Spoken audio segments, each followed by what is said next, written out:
Yeah, what's up for a nightcap? Chill, you know, kick back. Hi, welcome to the Nightcap. It's your girl, Carolina Sanchez, and baby, I'm starting on the couch because yesterday we had quite a night talking about recovering from infidelity, and guess what? The conversation was so good, we had to make a part 2. So here on the couch, I've got B back in the building. Hey, y'all. We got Rudy sitting next to her. Hey. We got Fuzzy, and Crystal. Hey, y'all. Each of you have shared your own unique stories of infidelity. And our expert, psychotherapist Jen Pinkerton, has been breaking it all down, yes. Okay? And you've been giving us the steps to recovery, which I feel like that's where we kind of ended. I think right? so. We were talking about the accountability. We were talking about the help that maybe we should or should not seek, and then whether or not recovery is actually possible. And for some people it is, and for some people it is not. So, for the majority of people who do actually recover from infidelity, what are the steps you know they absolutely took, whether it's steps or acknowledgement or what work was actually done? The first thing is the accountability. If you're not going to admit what happened and what you did, if you're gaslighting your partner, if you're only giving a half truth, we're not getting anywhere. You have to own it. You've got to come out there and say, this is what I did. And then you have to actually acknowledge the pain that your partner feels. It can't just be, I did this, I admit it, okay, can we move on? It's, this hurt you, and I am sorry. And what can I do to try to help us get to another place? So there has to be that remorse. So we're talking accountability, we're talking validating and going to our partner's feeling, the remorse of doing it, and then now how's it gonna change? Because our old relationship is dead. We've got to build a new one. We've got to have transparency. We have to build new trust. We have to have a new agreement. We have to understand what is okay and what is not okay.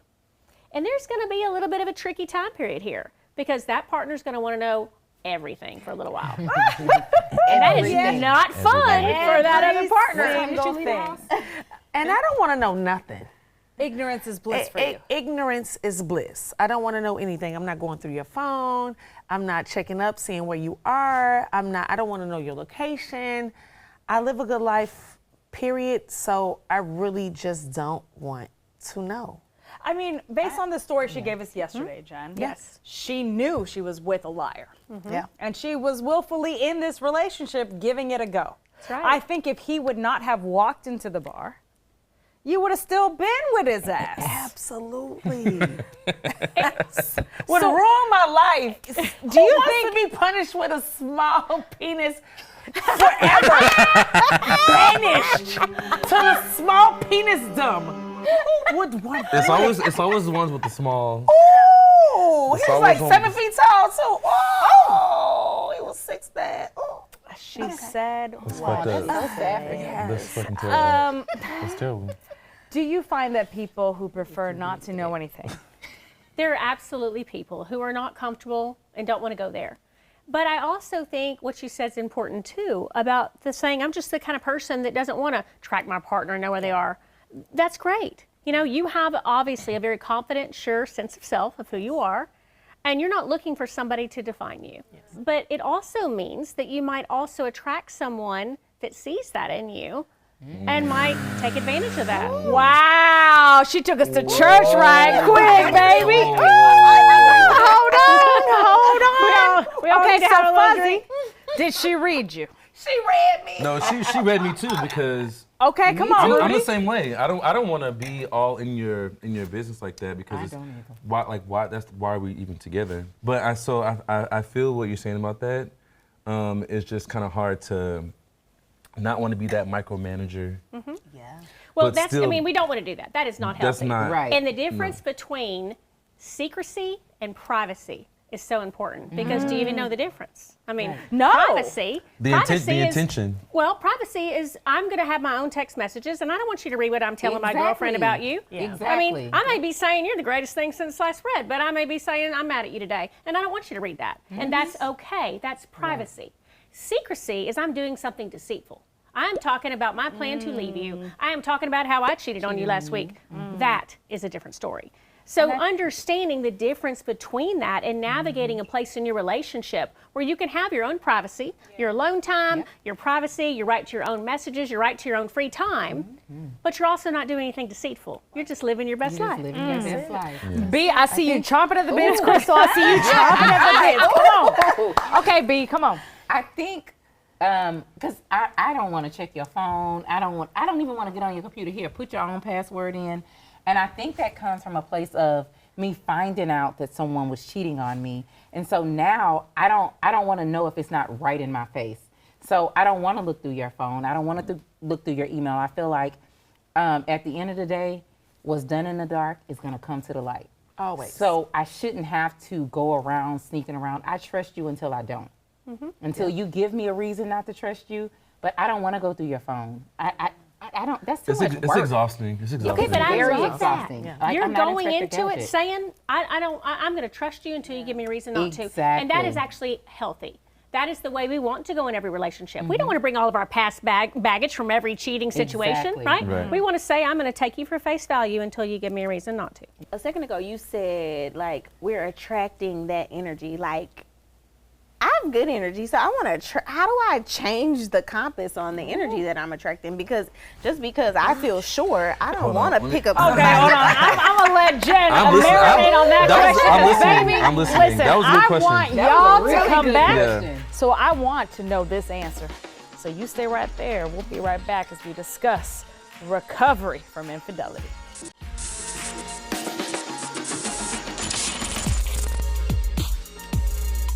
Welcome back to the Nightcap. We've been discussing recovering from infidelity. This is part 2. If you have not seen part 1, please go to our YouTube channel, Fox Local, Fox26Houston.com. Find that part 1 and then come back to this part 2. We've got B, we've got Rudy, we've got Fuzzy, and Crystal, who have shared their bouts with infidelity. And we've got Jen Pinkerton, psychotherapist and connection expert, who's been schooling us left and right. Crystal, you left us with a very important question. How do we attract that energy of like, listen, I want love, I want it to be good, and I want to be faithful, I want you to be faithful, but apparently I keep attracting these lamos who want to cheat on me. Laminated. I mean, that's a deep question, but I'm going to try to give you an easier answer. Okay. You have to be healthy. And that is it. You know, we have to be an emotionally healthy partner to attract an emotionally healthy partner. We have to be secure. We have to know who we are. We have to, know who the we are. We've got to be so sure about what we want in life, what we will accept and what we won't. What are our boundaries? And when you know that and you can have those boundaries and hold true to that, then you will find somebody who feels the exact same way. I mean, Rudy, that goes back to what you said about your experience.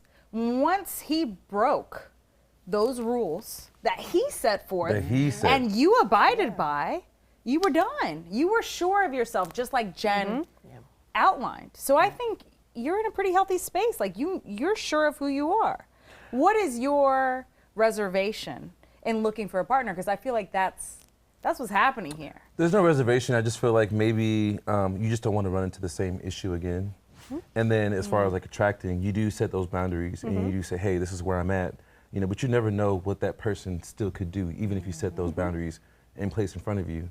Make it very clear. So, I mean, I think it's just a matter of trust. You don't know what's going to happen. You don't want to hold up that sign that says like don't love me, or you don't want to not feel those emotions of love and what you get out of a relationship, because we don't want to get hurt. So, but you just have to go through it.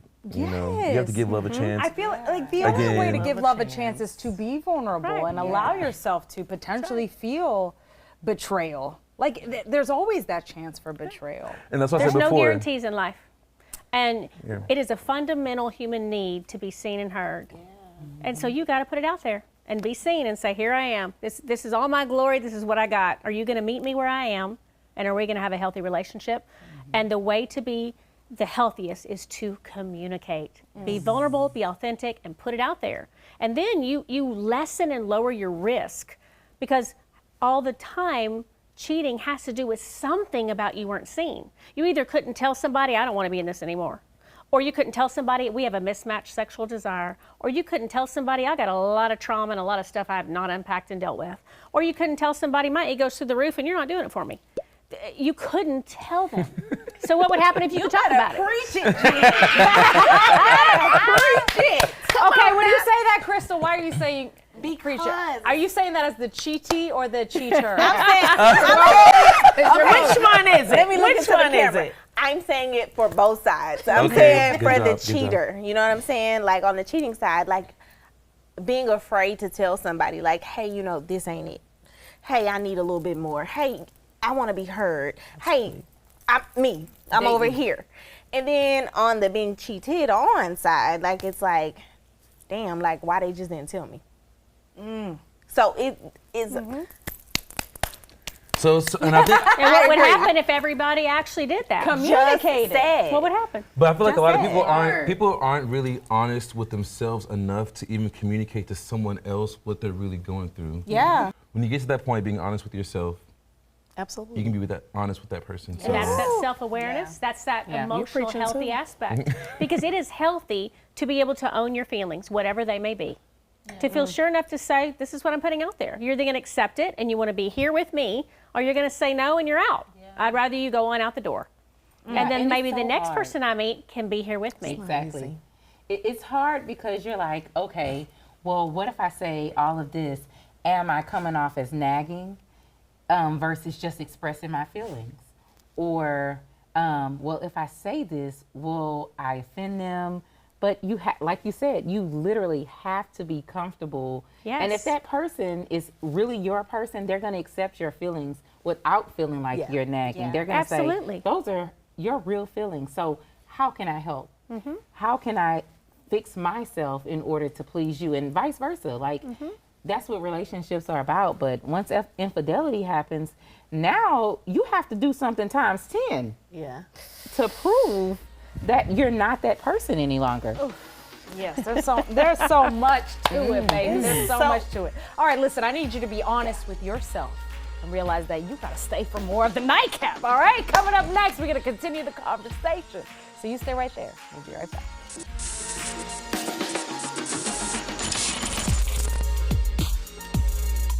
Welcome back to the Nightcap. We've been learning a lot about recovering from infidelity. We've got B, Rudy, Fuzzy, Crystal, and Jen Pinkerton breaking it down for us. All right, during commercial break, Fuzzy, you had a lot of feelings. All right, come on and share them. If you're gonna cheat on me with anyone else, it's no coming back from that.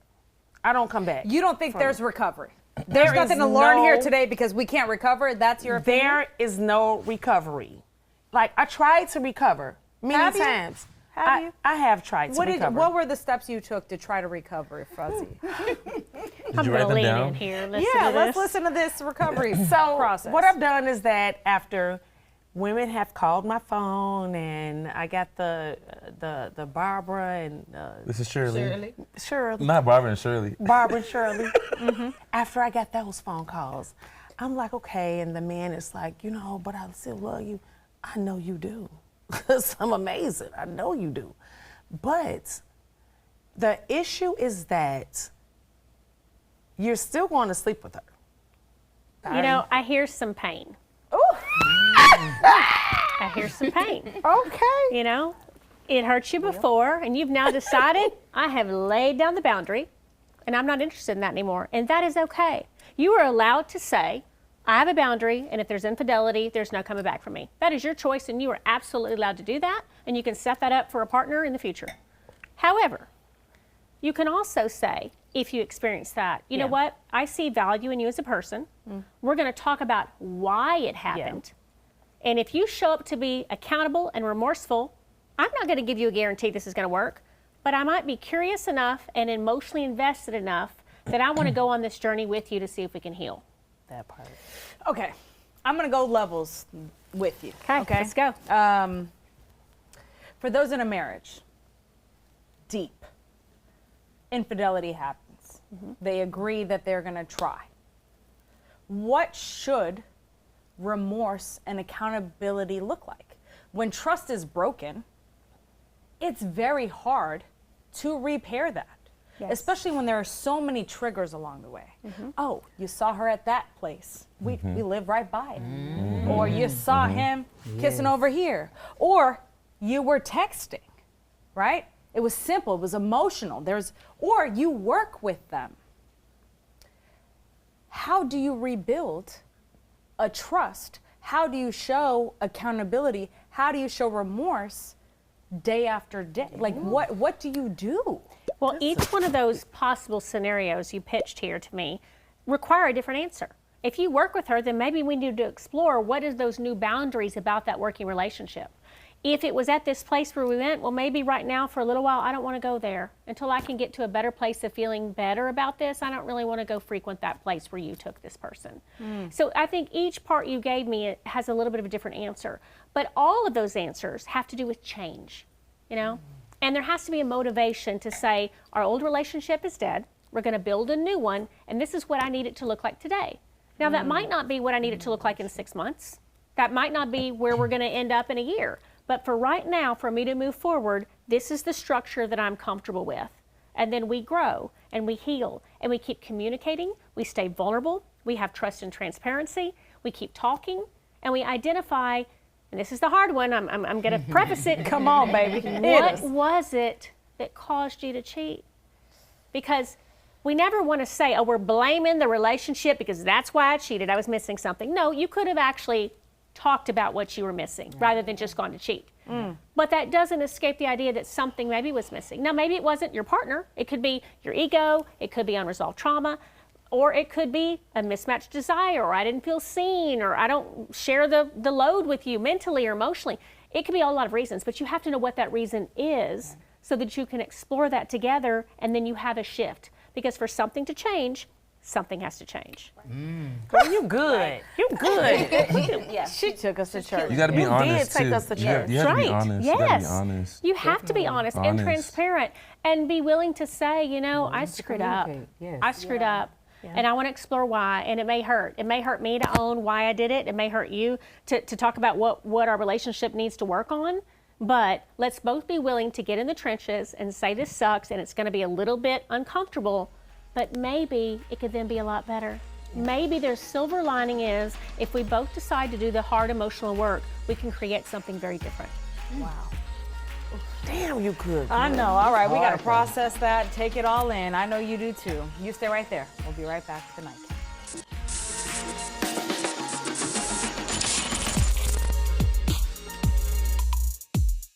Welcome back to the Nightcap. We just took a master class on how to recover from infidelity. B, Rudy, Fuzzy, Crystal, thank you so much for joining this conversation, being vulnerable and sharing your own stories about infidelity.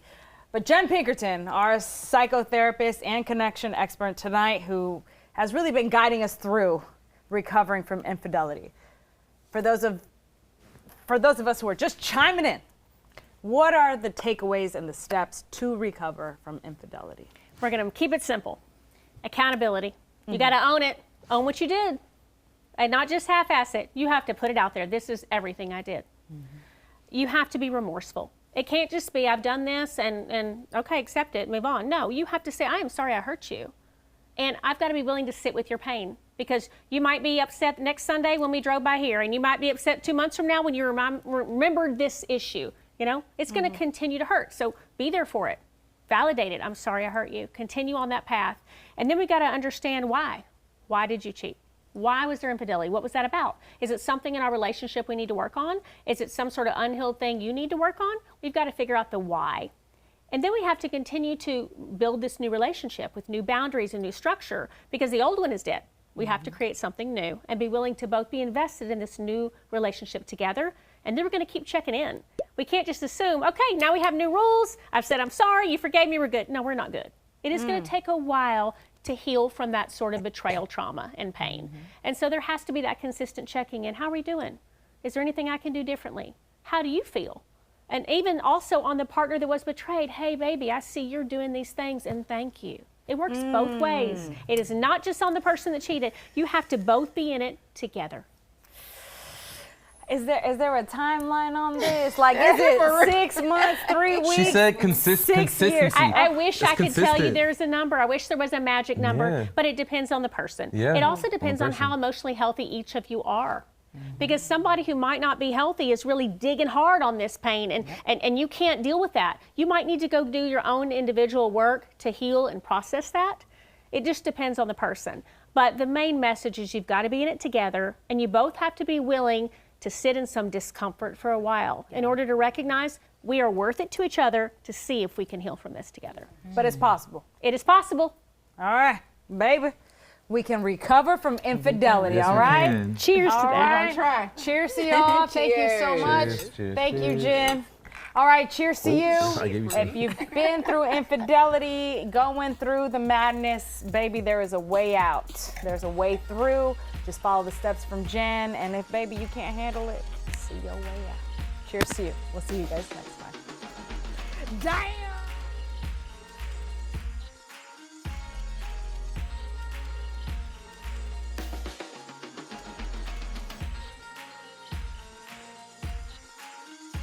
We've got every episode of The Nightcap, and we can go for hours.